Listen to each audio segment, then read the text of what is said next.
So hello and welcome to science affair. आज हम लोग लेक्चर नंबर 3 करने वाले हैं, रिफ्लेक्शन ऑफ लाइट का।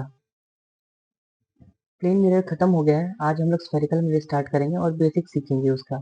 बेसिक टर्मिनोलॉजीज क्या होती हैं, पोल क्या होता है, सेंटर ऑफ कर्वेचर क्या होता है, अपर्चर क्या होता है, इसके बारे में। और हम देखेंगे मार्जिनल रेज के लिए और पैरेक्सल रेज के लिए फोकल लेंथ कैसे निकालते हैं। तो चलिए स्टार्ट करते हैं, हमारे पास टाइम थोड़ा कम होता है। तो स्फेरिकल मिरर है क्या? It is a part of sphere. It is a part of spherical mirror.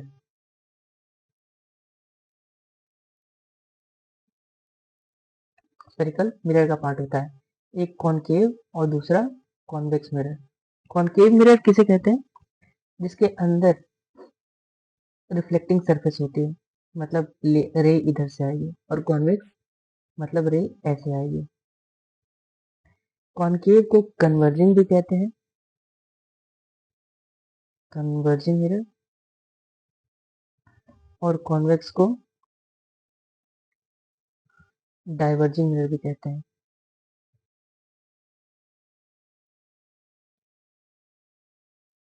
Converging mirror, diverging mirror, ठीक है। तो ये इसके पार्ट्स क्या क्या होते हैं? देखो, एक होता है पोल। आगे समझते चलिए।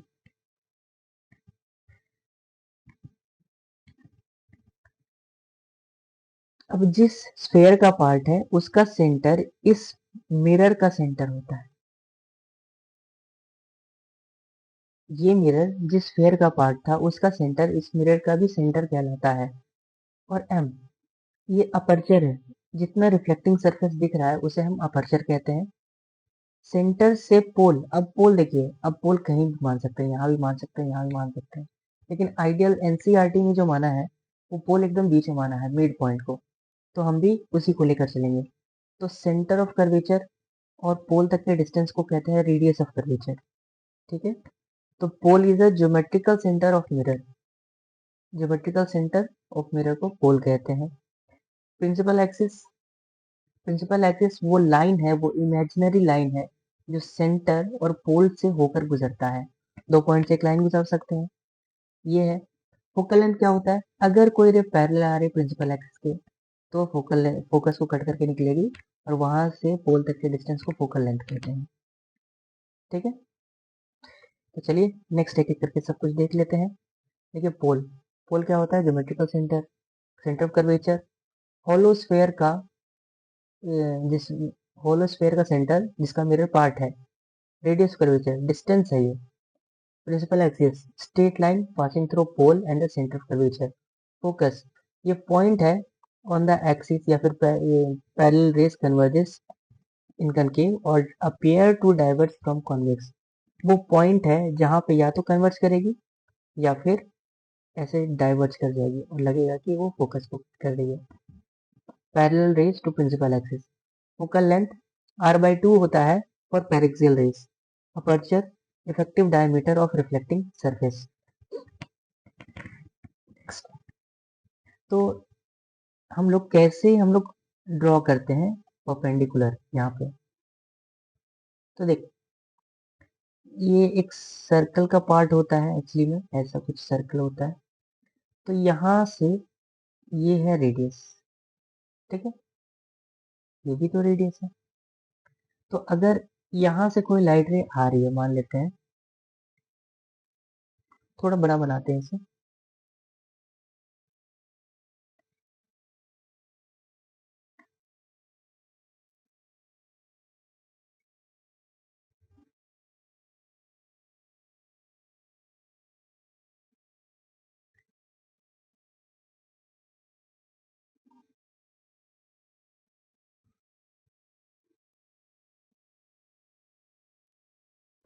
यहाँ पर इसका रेडियस आर, टेढ़ा हो गया, इसको सीधा करते हैं।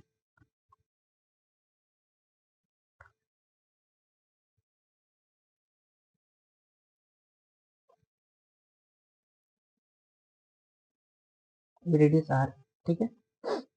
अब यही इसका मान लेते हैं ये, यही इसका नॉर्मल है। अब अगर इंसिडेंट रे ऐसे आती है तो ऐसे रिफ्लेक्ट बैक करेगी। ये आई है तो ये भी आई होगा, और ये इसका नॉर्मल है। जिस पॉइंट पे इंसिडेंट हो रही है उस पॉइंट से सेंटर तक का जो ये लाइन पास करेगी उसे हम नॉर्मल कहेंगे। ठीक वैसे ही एक कॉन्वेक्स मिरर के लिए देखते हैं।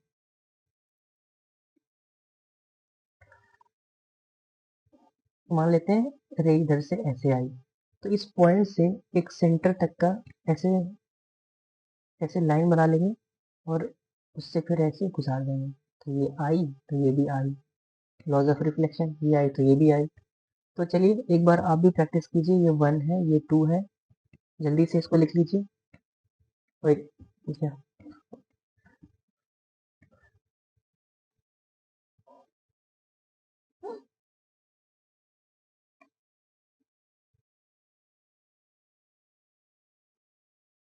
नेक्स्ट एक इसका बता दीजिए मुझे।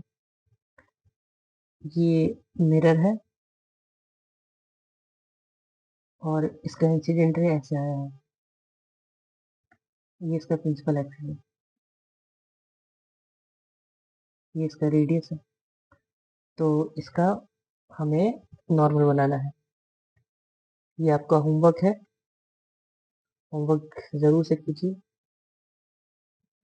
इसका नॉर्मल बनाना है। देख लीजिए नॉर्मल कैसे बनता है। यहाँ से लेकर के उस पॉइंट ऑफ इंसिडेंस पे ले आके रेडियस तक बनाएंगे और वही चीज आएगी। ठीक है, नेक्स्ट आगे बढ़ते हैं। अब देखिए फोकल लेंथ कैसे निकालेंगे। हमने यहाँ पे कॉनकेव मिरर लिया, आप कोई भी मिरर ले सकते हैं। कौन, इसमें जल्दी समझ में आया था बच्चों को। अब देखिए एक रे आया पैरेलल टू प्रिंसिपल एक्सिस, वो फोकस को कट करके निकलेगा। ये तो पक्का पता है, फोकस का डेफिनेशन यही है। और नॉर्मल कैसे बनाएंगे, सेंटर से उस पॉइंट ऑफ इंसिडेंस पर एक डॉटेड लाइन दे देंगे, तो ये हमारा हो जाएगा नॉर्मल। अब नॉर्मल से इंसिडेंट जो एंगल बनेगा, इंसिडेंट एंगल ऑफ इंसिडेंस और एंगल ऑफ रिफ्लेक्शन सेम होगा।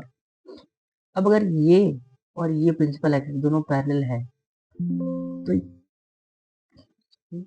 तो ये और ये दोनों इक्वल होना चाहिए। तो अगर ये दोनों इक्वल है, ये भी आई है ये भी आई है, तो क्या ये आइसोसेलेस ट्रायंगल नहीं है। इसको x मान लेते हैं, इसको भी x मान लेते हैं। तो x का cos थीटा यहाँ इस लाइन पे आएगा, यहाँ से यहाँ तक। दूसरा प्लेन ले लेते हैं अपन।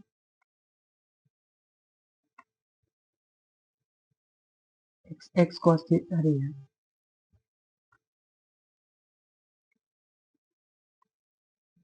ये x cos थीटा है और ये भी x cos थीटा है। इन आइसोसेलेस ट्रायंगल CMF, CN बराबर होगा NM के, और ये दोनों इक्वल होंगे x cos I के।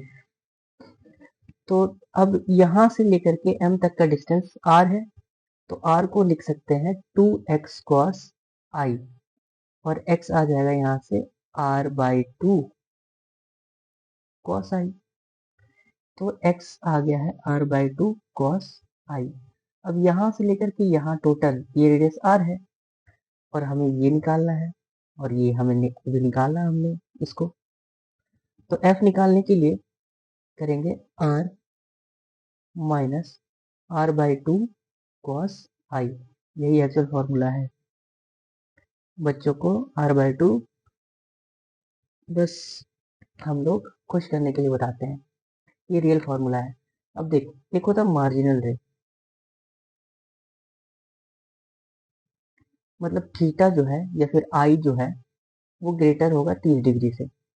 और अगर एक है पैरेक्सियल रे, जब थीटा या फिर आई लेस देन मतलब जीरो के पास में होता है, जीरो के पास में, उसको पैरेक्सियल कहते हैं। और ये मार्जिनल, अगर थीटा या फिर आई जीरो के पास में है तो cos थीटा कितना होगा, टेंस टू 1 फॉर पैरेक्सियल रे, cos थीटा 1। तो f आ जाएगा r minus r/2, cos zero का वैल्यू 1, तो r माइनस r/2 और ये r/2। तो यहाँ से फोकल लेंथ आ गया हमारा r/2 और मार्जिन रे के लिए यही होगा सेम। तो यहाँ से आज के लिए इतना ही रखेंगे दोस्तों, बैटरी खत्म हो रही है। तो थैंक यू ऑल, सायोनारा।